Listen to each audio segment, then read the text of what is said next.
Alors, nous recevons donc la matière première qui est finalement le déchet ménager à partir du centre de tri de la décharge au Mazan.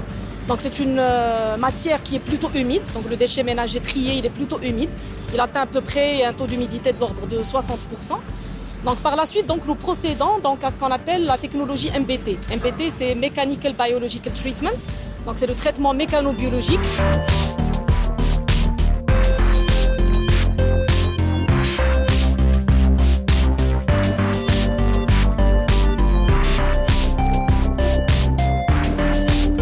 On envoie donc de l'air sous les dalles perforées que nous avons au niveau du rôle de bioséchage. Donc, cet air, il traverse les talus de matière qui sont à peu près à 2,5 mètres, 3 mètres de hauteur. Donc, les bactéries qui sont dedans, donc, elles s'oxygènent et en s'oxygénant, donc, elles commencent à se dégrader, à dégrader la matière organique. Et cette réaction, c'est une réaction exothermique donc, qui génère de la chaleur. Et c'est grâce à cette chaleur que nous arrivons à sécher le déchet.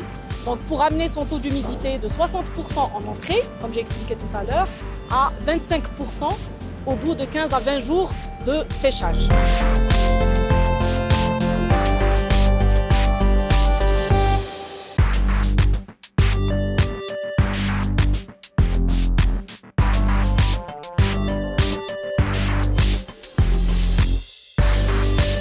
Le fait d'avoir une installation comme ça qui valorise les déchets ménagers au lieu de les enfuir dans des casiers dans une décharge, ça permet de rallonger la durée de vie de la décharge.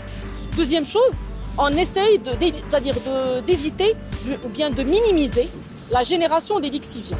On minimise fortement la génération des lixiviants, qui est une matière, comme vous le savez, générée par toutes les décharges du Maroc et qui constitue une vraie problématique nationale parce qu'il le lixiviant n'est pas traité d'une façon convenable dans la majorité des décharges.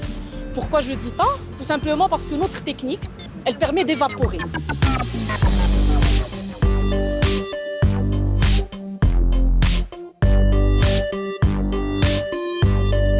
Troisième avantage, donc, c'est qu'on produit un combustible local.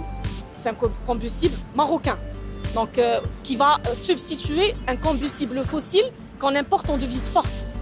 Et puis dernièrement, ce combustible vert, il substitue un combustible fossile. Et ceci permet de réduire les émissions CO2 qui participent à l'échauffement climatique.